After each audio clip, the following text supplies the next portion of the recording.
What's up, Deck Night fans? Homer here, Deck Night on the Rocks, with my buddy Dave. Kinda. We editing our videos. You've seen that we made a couple videos with Dave from House Bourbon. A video within a video ended up becoming a part of something we did. We didn't film any intros or nothing. It just kind of happened. So this is the intro for bourbon availability, coming right your way.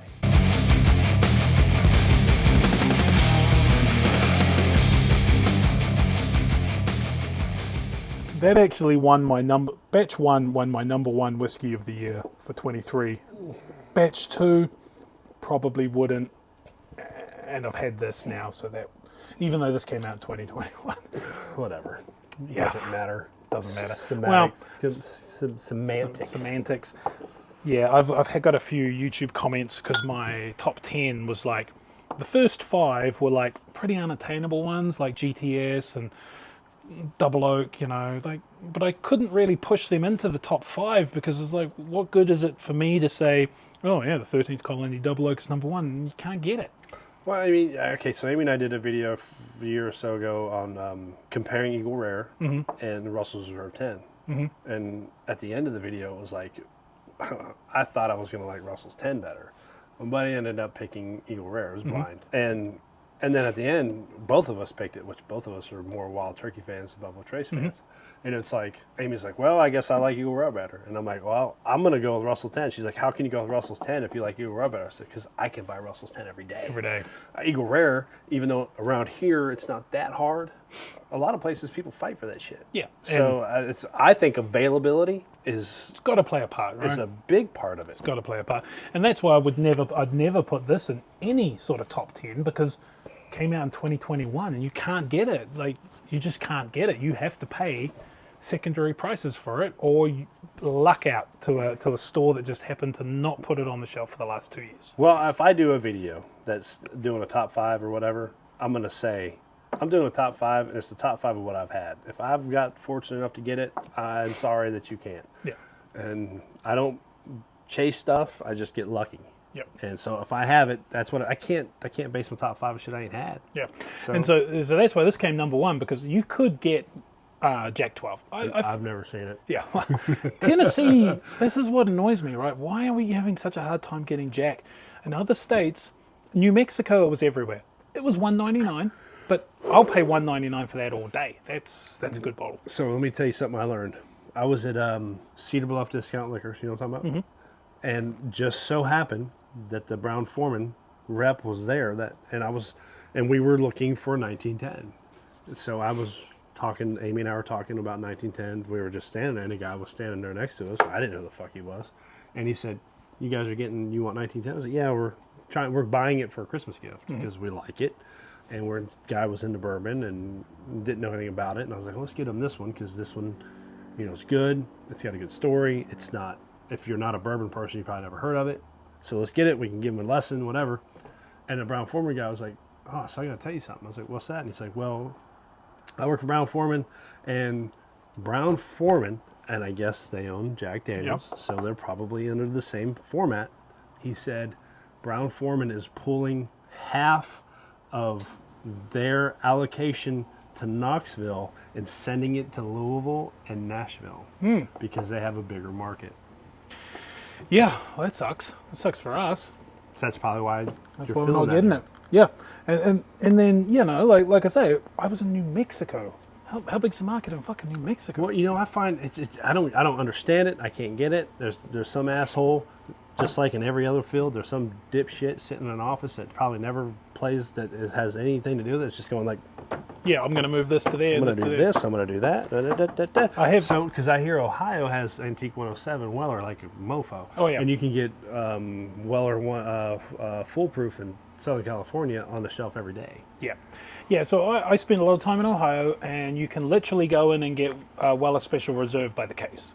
And Weller 107, there's a line, but there's a known line. So I have a couple of places I go to up there, and I know, okay, I'll line up at this place at lunchtime. I will guaranteed get a 107 every week. So, and there's no 107 here. Yeah, no 107 here. So, and there's no, every now and again you get a 12. You never get a Foolproof, never get a CYBP, never get a single you brown. can, like with Tennessee, you can get anything you want. I could take you right now, and we could buy Pappy's 23, whatever. But you are paying well above secondary. All right, well so above I'm secondary. not gonna call them out.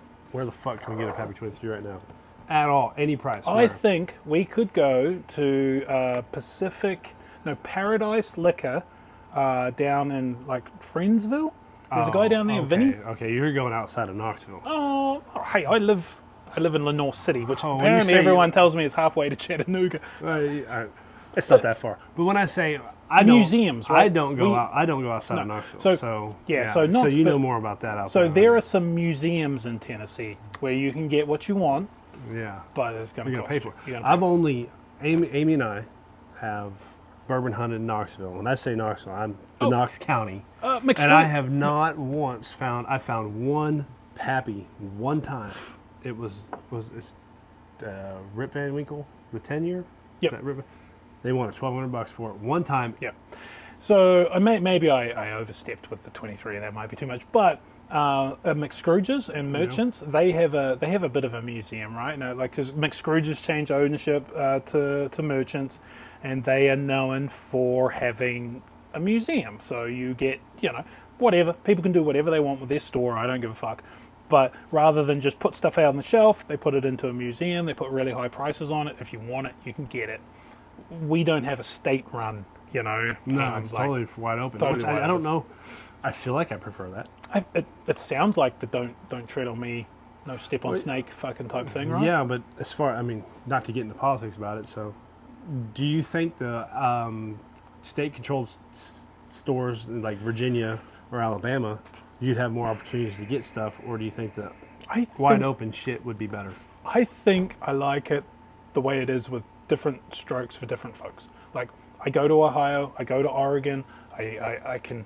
Alabama's like what I don't like is when they say only people from the state, like Alabama. Wow. To be in the lottery, if you line up for drops, you have to have Alabama state ID. That's horseshit. I think that's horseshit.